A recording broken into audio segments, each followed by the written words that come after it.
Welcome, crypto fam, to No One Daily Bitcoin Pod. In today's show, I'll be sharing the latest Bitcoin technical analysis and quoting Uncle Ricky, aka the third richest man in Mexico. And here on Cinco de Mayo, I dare say he may now be the richest man in Mexico with his Bitcoin holdings. He says, real estate is an expense, Bitcoin is an investment.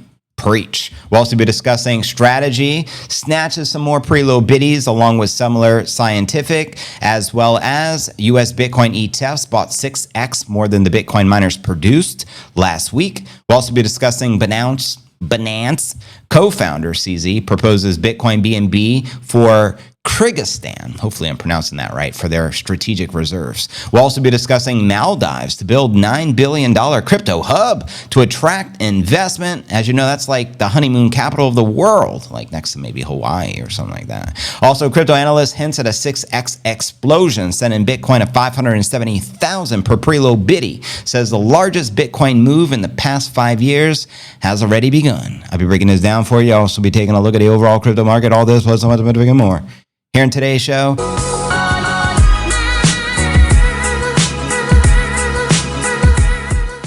if you're new to the channel, important, smash the likes, go ahead, subscribe, ring the bell, turn on all notifications to receive daily premium crypto news alerts every single day, 7 days a week, just like this, and happy Cinco de Mayo.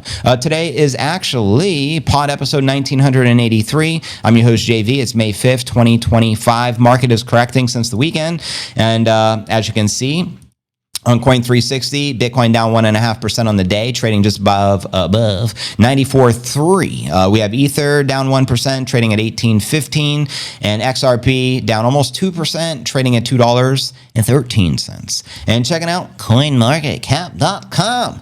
The current crypto market cap is currently sitting at 2.94 trillion. Last week we did achieve recaptured 3 trillion, but again we had a very corrective weekend. The Bitcoin market cap was very close to 2 trillion maybe a few days ago. Now we're down to 1.87 trillion. We have roughly 63.7% Bitcoin dominance. Back on the decline, it did tap 64% even yesterday. Ether dominance made a tiny smidget of a move up, 0.1%. And checking out top 100 crypto gainers past 24 hours. Excuse me. We have 4 leading the pack, up 18%, followed by Core, up 8%, followed by Tau, up 7%. Let me know which also, if any, you're bullish on for the bull. Holla at your motherfucking boy. And checking out the crypto bubbles, we get a visual perspective on the daily.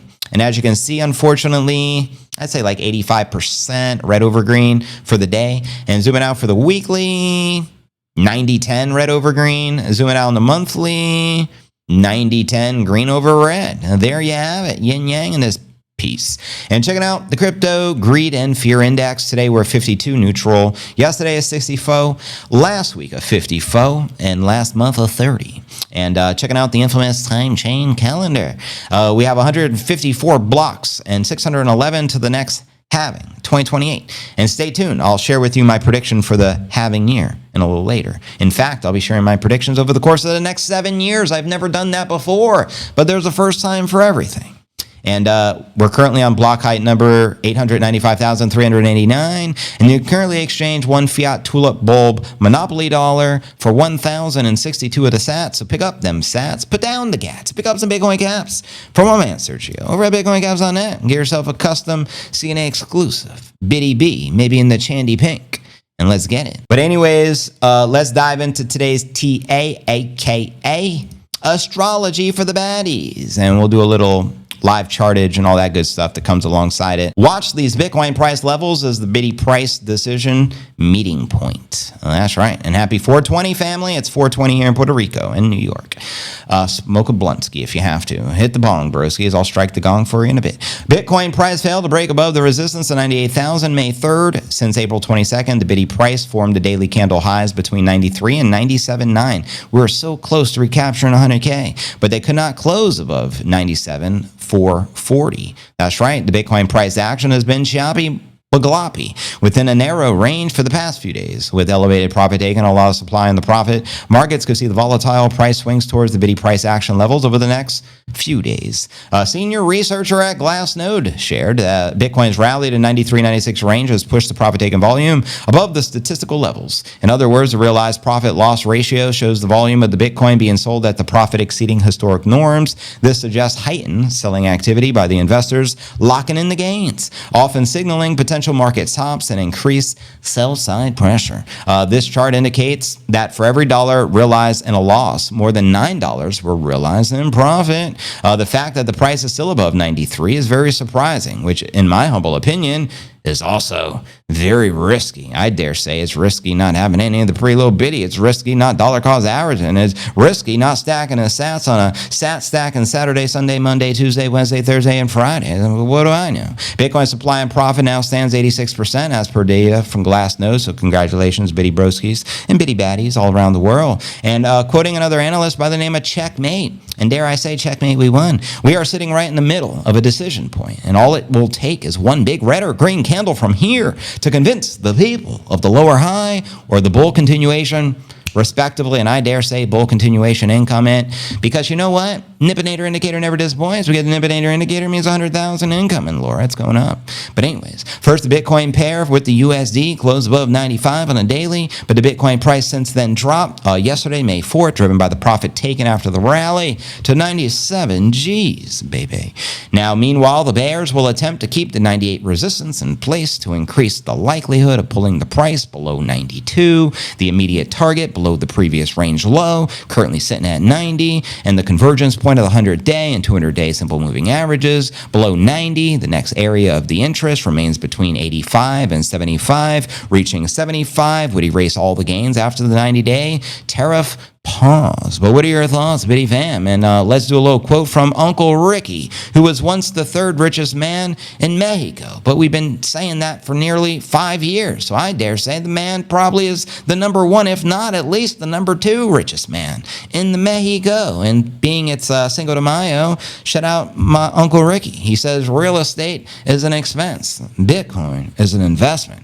Couldn't agree more. And also paraphrasing him, I've watched some interviews with him, of course, especially the one where he was on the private jet with Max and Stacy along with his son and his family. And he said his most lucrative investment all time, the greatest return, Bitcoin, Bitcoin, Bitcoin. You know he is a Bitcoin billionaire. It's a mystery how many billions worth of Bitcoin he has, but probably one of the largest Bitcoin hodlers in the world. The dude is a legend. Shout out Uncle Ricky. Let me start with the 1 hour, and then we'll work our way backwards. We did get a weekly close, obviously, on Sunday yesterday during our live stream. So you can see on the 1 hour chart, there's a bearish flag. There is a bull target in the green, sitting at 96.1, and then there's a bear scenario sitting at 90,500. And again, that's the 1 hour chart. Working our way back, we'll take a look at a 4 hour. 4 hour chart. Most recent candle print is green, which is dope. Prior to that, 2 red consecutives, unfortunately, earlier this morning, hence the correction. And zooming out a little further, we take a look at the daily.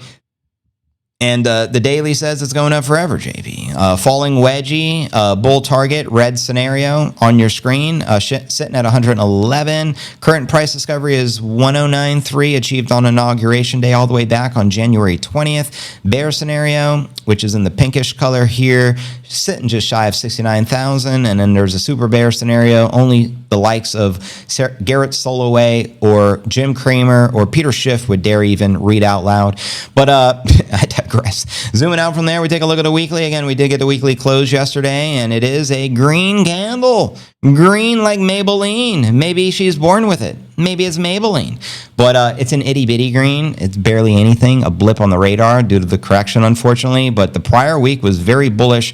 In fact, we had 3 consecutive green candle impressive closes. So we've been bullish for the past month. Prior to that, has been kind of bearish since achieving the all-time high in January. But there you have it. And zooming out 1 iota further, we'll take a look at the monthly. And as the bitty broskies smoke the blunskies, the herbski. Here you have it. The month of May is thus far in the green. Last month, April, we had a nice green candle. March and February, unfortunately, were bearish. And November, we had the most bullish Godzilla candle we've ever seen, almost a 30,000 increase from the start of the month to the end. Hence why we call it November. But there you have it, yo. And if you don't know, well, now you know. Next story of the day. Let's roll right in. Next story headline is regarding Michael Saylor. Yesterday I shared he posted the Saylor tracker, and like clockwork, just made another announcement, stacking more Bitcoin. And then another company just made another announcement of stacking some biddies as well. So let's break this down. Michael Saylor Strategy, the world's first publicly traded company to put the Bitcoin on the balance sheet, literally just made the announcement. They acquired 1,895 Bitcoin for $180 million during the week from April 28th to May 4th at an average price of $95,000 per Bitcoin. The firm announced in its latest Form 8 filing with the U.S. SEC. Strategy's latest Bitcoin purchase is one of the smallest made by the company this year. I mean, last week they just announced almost a $2 billion buy. Well, today it's itty bitty, only 1,895 Bitcoin. Why so bearish, Michael? 180 million.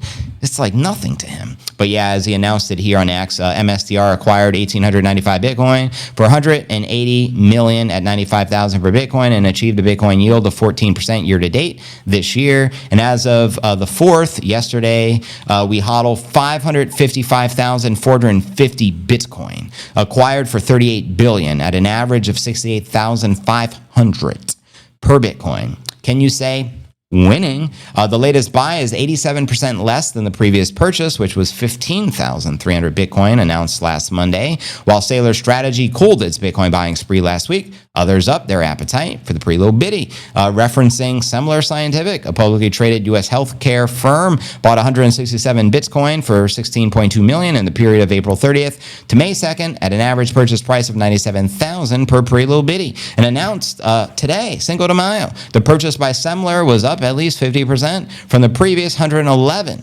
Bitcoin purchase by the firm announced April 25th, so they're accelerating their biddy buys. And as of May 2nd, Semler held 3,634 BTC, acquired for an aggregate of 322 million at an average purchase price of 88,000 per Bitcoin. Semler's Bitcoin holdings are considerably smaller, obviously, than Strategy's, which held 555,000 as of yesterday, acquired at 68,000 per Bitcoin. Also, the big news, the new Bitcoin purchase by Strategy came shortly after the company announced a massive announcement of their financial results for the first quarter of 2025, which was back on May 1st. According to the latest update, Strategy achieved a 13.7% Bitcoin yield, an indicator representing the percentage change of the ratio between its Bitcoin holdings and assumed diluted shares. The yield is close to the 15% yield targeted by Strategy in 2025. So well done, Mikey Saylor. Year to date, Strategy's gains on its Bitcoin investments also reached 5.8 billion, in line with the annual target of 10 billion. And additionally, Saylor said the company has doubled its capital plan to 42 billion.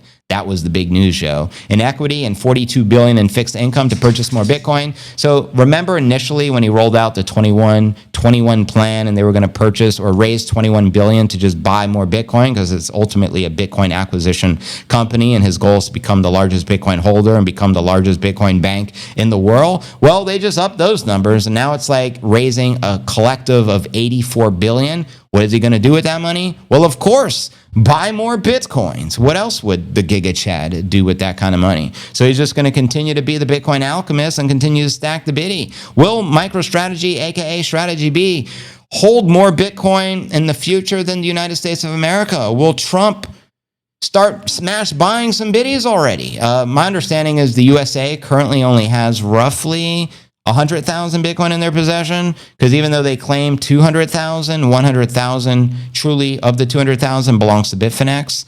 So it doesn't really belong to the U.S. government. So it's kind of crazy. Now let's dive into the Bitcoin ETFs and how they've been performing as of late. This headline here reads, U.S. Bitcoin ETFs bought 6 times more than the Bitcoin miners produce last week. That's right. Spot Bitcoin ETFs in the U.S. bought up nearly 6 times as much Bitcoin as were produced by the miners. And as you know, there's only 450 Bitcoin being mined each and every day.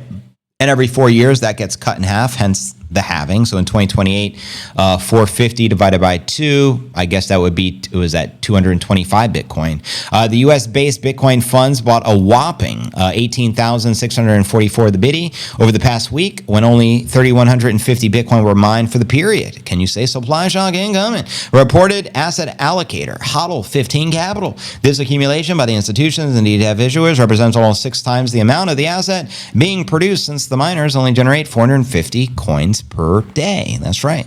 The total inflow for the past 5 trading days was 1.8 billion, with a net outflow April 30th. According to the Farside investors, there's only been 1 outflow day since April 16th, and as of the inflows, they have mirrored market recovery. Last week's accumulation followed an increase of the Bitcoin spot price in early May, when the asset gained 4% to reach a 6-week high of 97.7 on May 2nd. However, the asset has since retreated to the 94 level, which is the same price it traded 7 days ago. Can you say deja vu? It feels like Groundhog's Day each and every day with the biddy sometimes.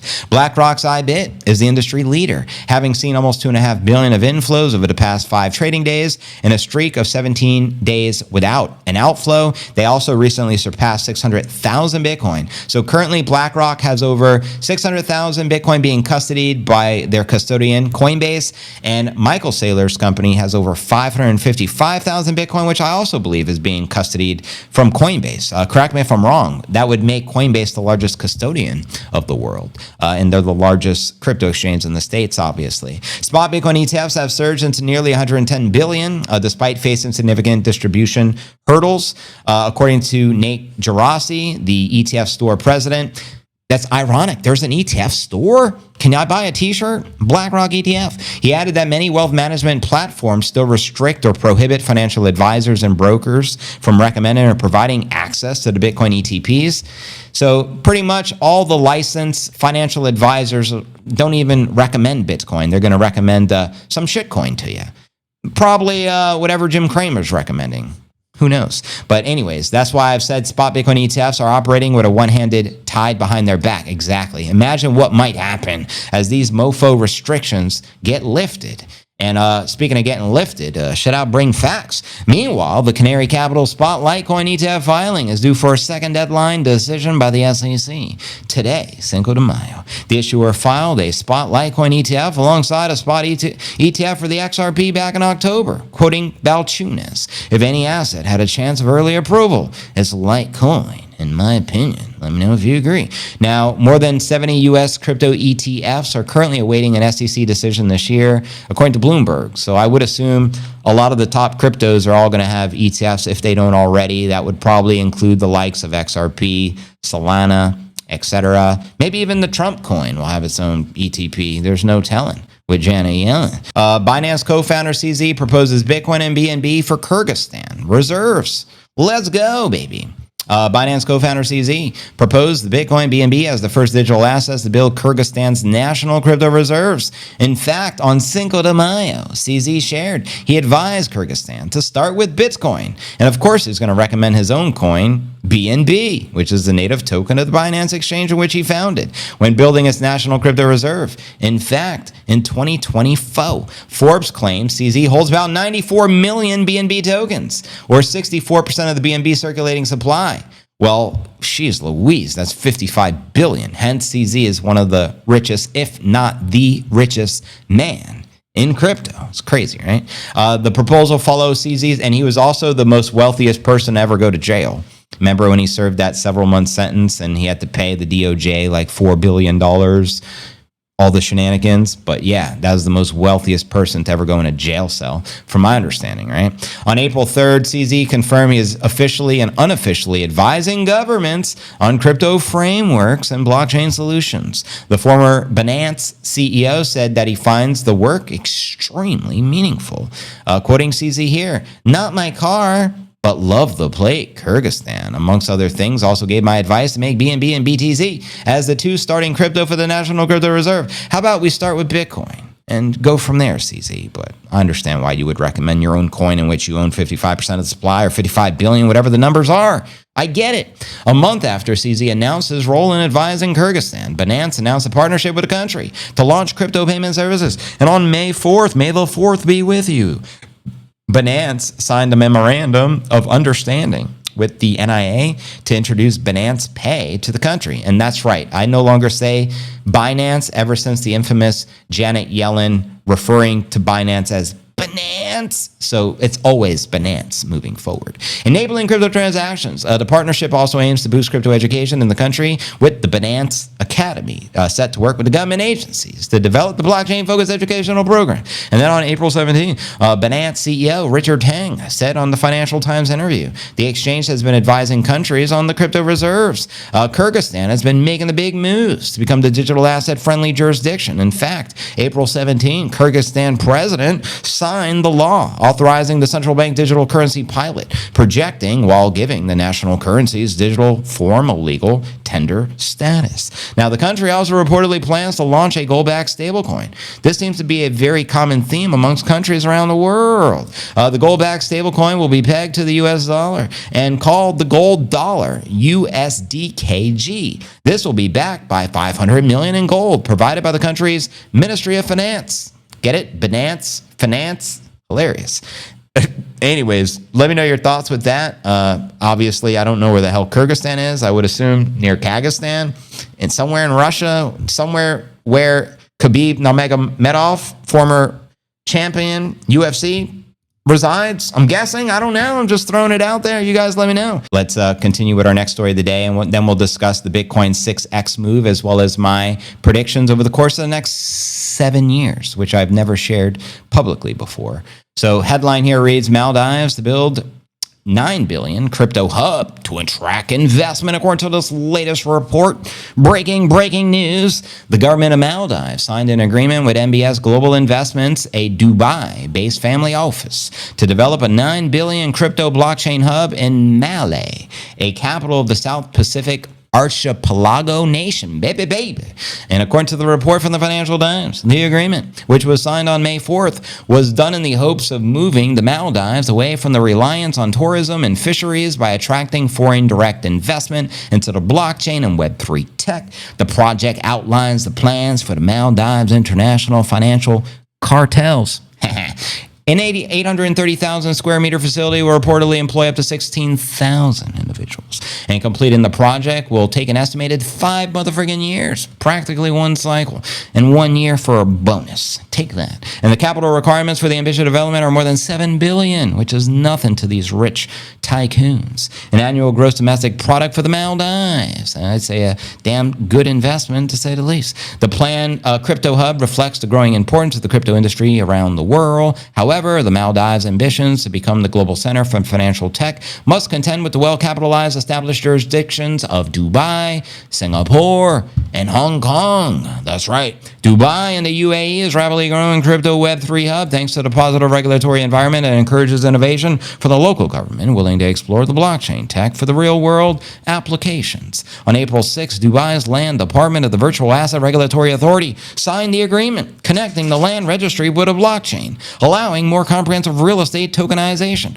Hong Kong has also positioned itself as a crypto hub through the proactive regulations that are attracting hundreds of the Web3 fintech firm alarms. That's right. Singapore is also a major international crypto center. The dozens of digital asset exchanges based inside the country. That's right. And the country continues to attract global investment through the regulatory approach, encouraging technological experimentation without the fear of regulatory reprisal. And if you don't know now, you freaking know. Broskies and baddies alike all around the world. All right, fam. Now for our featured story of the day. Crypto analyst hints at 6x explosion for the Bitcoin price. Says the largest Bitcoin move in 5 years has begun. And before I even dive into this prediction from the analyst, let's go to yours truly, your boy, JV. I made this post last night. I was inspired and I wrote it. My Bitcoin predictions for the next 7 years. Bookmark this, and shout out to you guys if you already reposted it and bookmarked it. You'll notice 145 hearts, 19 reposts, and 26 bookmarks. Not too shabby. So yesterday, the price action ranged from 94 is the low and 96 is the high. So I just put 95 up there. You know what I mean? And then my projection is 1 year from now, on May 4th, 2026, 420,000, which is my base case. For the broskies, 2027, I'm projecting 333,000. And then May 4th, 2028, the year of the next halving, 1.1 million. In fact, 1111, double 11 omen. You already know. So I'm calling it 2028, 1.1 million in play. And then the following year, typically the year preceding the halving when we hit the all-time high of the cycle, I'm calling 2.2 million, which is Max Kaiser's current bull scenario. 2030, 3.6 million. And then 2031, 2.99 million. And then the following halving of 2032, I'm projecting 4.7 million per coin. And now your next question is going to be, how did you come up with these numbers, JV? And as you know, we refer to TA as astrology for the broskies or astrology for the baddies because it's all perspective. And I'll be 100% transparent. I pulled these numbers out of my ass using intuition. I just asked myself, what's the most likely scenario based upon my belief set and what I understand and doing the news every day and being here for the past 1,983 episodes. And these are the numbers that were downloaded through me as a vessel. And these are the numbers I shared. Is there any guarantee we're going to hit 420,000 May 4th of 2026? Absolutely not. But who knows? It's just having fun at the end of the day. But wouldn't it be something if it ends up being very accurate? You just never know. But let me know your thoughts on some of these numbers. Again, it's just pure driven through intuitiveness. And again, I didn't look at any particular chart or base it off any model. I just base it off my own insights and channeled the information for what it's worth, just to be 100% transparent with you. And I mean, I'm not promising it does X, Y, Z, but I like to believe this is the most likely probability if I was to bet. You know what I mean? I'd say, hey, 420, send it. Let's get it. Smoke some of the Blunsky if you have to. Hit the gong, strike the bong, whatever it takes, Bitty Broskies. But with that being shared, let's dive into this analysis from a well-respected TA guy. Again, I'm not the TA guy. I just use intuition. But according to Tech Dev, Bitcoin went on a rampage in 2020 as global liquidity erupted and gold ignited a huge upside burst. Come on, burst. Quoting him here alongside the chart. Time to realize you've been right here before. Deja vu, Bitty Broskies. Last time gold went parabolic as the global liquidity surged out. It retested the breakout. Bitcoin launch 500%. Now, if Bitcoin were to hypothetically do that again, you can see some of the numbers we can anticipate. You can see in the gold charts, you can see the Bitcoin, and then the green is the global liquidity. And according to this chart, it shows Bitcoin at like somewhere between 1.5 and 1.6 million. So, I mean, I don't know. Tech Dev supports his bullish stance on Bitcoin by pointing out that Bitcoin has historically witnessed huge upside gains. Whenever the global liquidity goes parabolic, just as the business cycle bottoms out, global liquidity refers to the amount of the money sloshing in the world's financial system, while the business cycle tracks the rise and the fall of the economic activity over time. This chart says the largest Bitcoin move in 5 years has already begun. Game on. Now, if Bitcoin was to repeat what we've witnessed in 2020 to 2021, we're talking significant gain, because I recall like yesterday, I remember April of 2020, the bottom was like 4,000. This was post-COVID, Bitcoin massive crash. And within 1 year, it hit 60,000. So it went from virtually 4,000 to 60,000 in a 12-month time span. So if history was to rhyme, imagine that type of price appreciation when we're sitting at 95,000 per coin, right? It'd be mind-boggling. The analyst believes the abundance of the funds amid the surge in global liquidity and the reallocation of the capital from gold to Bitcoin would serve as the tailwind for Bitcoin's ascent to reaching new record levels. Quoting him here. Gold goes parabolic. Liquidity breaks out. Flows to the pretty little bitty going up forever Laura, plus the rotation from gold sends Bitcoin parabolic. And as of today, the Bitcoin market cap is just shy of 1.9 trillion. Meanwhile, the gold market cap is sitting above $22 trillion, giving us a very big upside potential. But you guys, let me know your thoughts. Do you believe what Tech Dev? What's your analysis on some of the cycle peaks we may or may not witness? What's your thoughts on my predictions over the next 7 years? I gave you exact numbers with exact dates. Do you think I'm way off? Are you in the same vicinity? Or let me know, and I'll read your comments out loud. And welcome everyone joining the Q&A segment of the live stream.